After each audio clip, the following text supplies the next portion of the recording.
up by tail and flung it into the back of the cart among the fish. Then he resumed his journey. The fox ate the fill of the fish and jumping out of the cart. A wolf saw him jumping out and asked him what he had been doing in it. The fox told him and also how he got into the first place. The wolf ran up the cart and lay down its path, pretending to be dead. The customer was delighted to find an honor ever to sell, but he found more was too heavy to lift, so he put in a sack, tied the sack to the cart, and dragged it away. Thank you.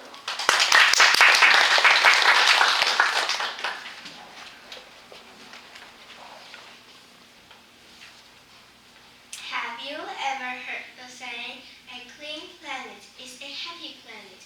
If we all work together, we can make our planet a clean and happy place. I believe our generation can save the world if we all work together just a little more. Don't you? If we all work together, we can have beautiful, clean ocean to fish in, pristine meadows to run in, thriving jungle to explore, and flash-flowing river to swim in. Sometimes we might just drop a candy wrapper, a bottle or a can and think, oh well, it just once. It won't do any harm, but think again. If everyone in the world did this, there will be over 1 billion bottles and cans lying everywhere. Yuck!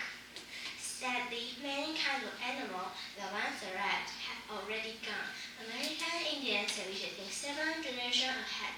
That is good advice. The Chinese and other cultures are also known thinking far ahead. What we do matters to our life, also our children, grandchildren, and great-grandchildren's life. If we choose to reduce, reuse, and recycle, we can save our beautiful planet. A clean, healthy planet will make us all happier too. Thank you.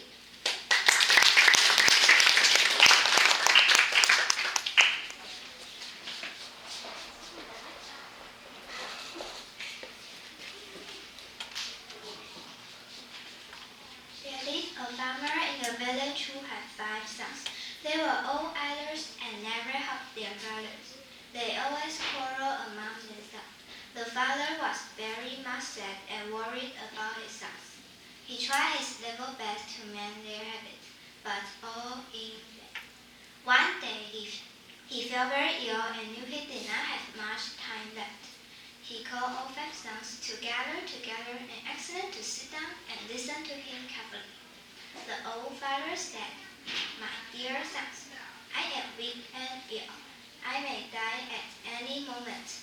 There is a lot of money hidden in our field, but I have forgotten where I have buried it.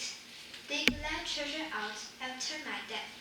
The farmer died after 2 days. The son dug every inch of the tent, but could not find any hidden money in the field. As the field was looked rough, some old men walking by advised them to sow wheat in that. They listened to the old man and ended up having a very good crop. By selling the wheat they had sowed, they got a lot of money. Finally, they understood what their fathers meant. It really was a hidden treasure. From that day, they worked hard and lived a happy life. Thank you.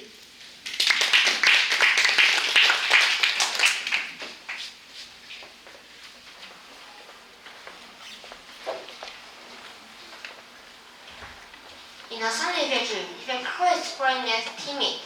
One day, while exploring a nearby forest, he met a friendly snake named Justin. Despite the differences, they became the best of friends.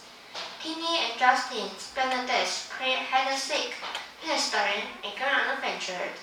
They loved for each other. Timmy taught Justin about rock across ground, and Justin showed Sticky about forests.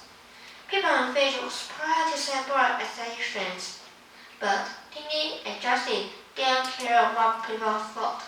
They knew that 2 friendships was no boundary. One day, danger ran in front of the fire spread to the forest. Timmy was trapped, scared, and alone. Justin seized her face, guiding Timmy to safety. The friendship saved the day. Thank you.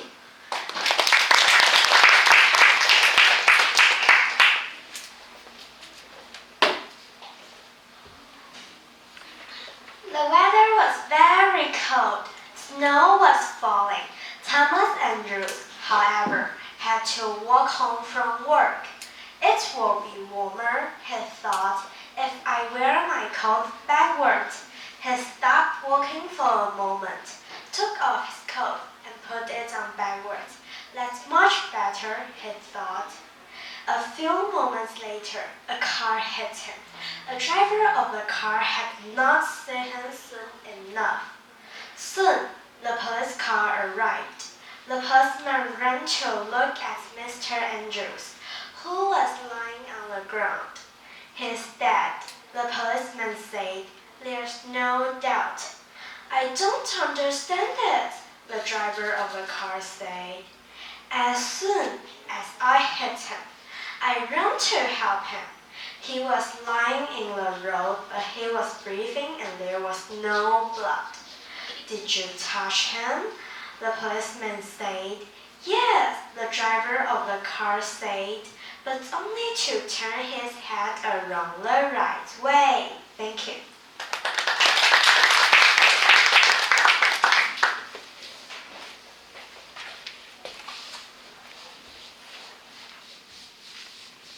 A man and his son went out to have dinner.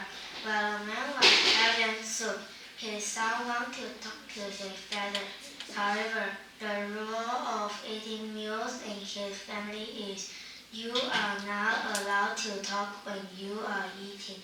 The man's son said, Dad, can I talk to you for a second? Dad, is it alright to eat a fly? The boy's father said, What? I'm having dinner. I don't want to talk about that. No talking when you are eating something. You can ask me about it later. The man finished his soup. He said, Now you can ask me your question. The boy said, It's okay, Dad. There was a fly in your soup, but now it's gone. Thank you.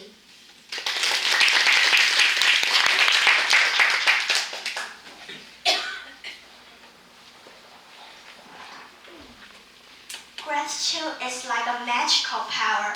When we are grateful, we feel happier and more content. It helps us appreciate what we have instead of always wanting more. Being grateful is not just about saying thank you. It's about feeling thankful in our hearts. It's a nice thing, a little thing that makes us smile. The warm sun, a kind word, or hug from a friend. When we share gratitude, we make others feel good too. It's like getting a gift or happiness. Saying thank you and showing appreciation can brighten someone's day. So let's practice gratitude every day. Let's say thank you to our parent, teacher, and friend. Thank you.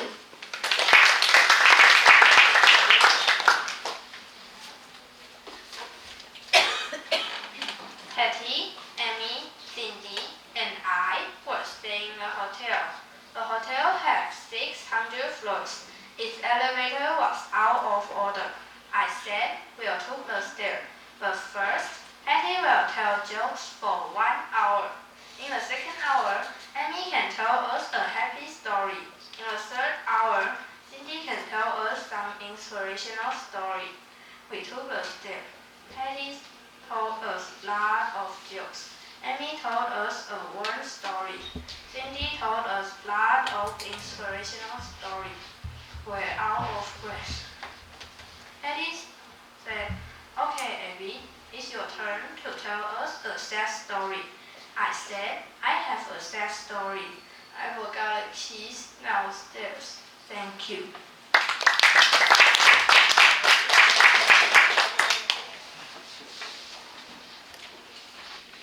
Mr. and Mrs. Sato are a little sad. It is Friday afternoon, and they are thinking at Sunday.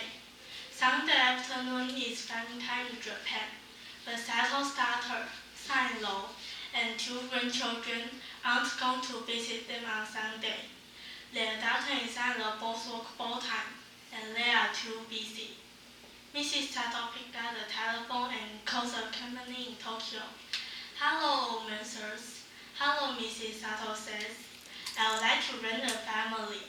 What would you like? The woman asked Miss Sato. A son, a daughter, some grandchildren. I would like to rent a daughter, a son-in-law, and a grandson, Mrs. Sato says. On Sunday afternoon, 2 otters come to Sato's house, a woman and a man. They bring their 1-year-old son. The otters stay with Satos for 3 hours. They always lunch, talk and play with the baby. Then the otters go home. The Satos feel happy. The Satos daughter didn't have time to visit them, so they could rent a family. The company sends family to people's houses. The family are real otters. The otter visits for 3 hours. The cost is 1,000. Thank you.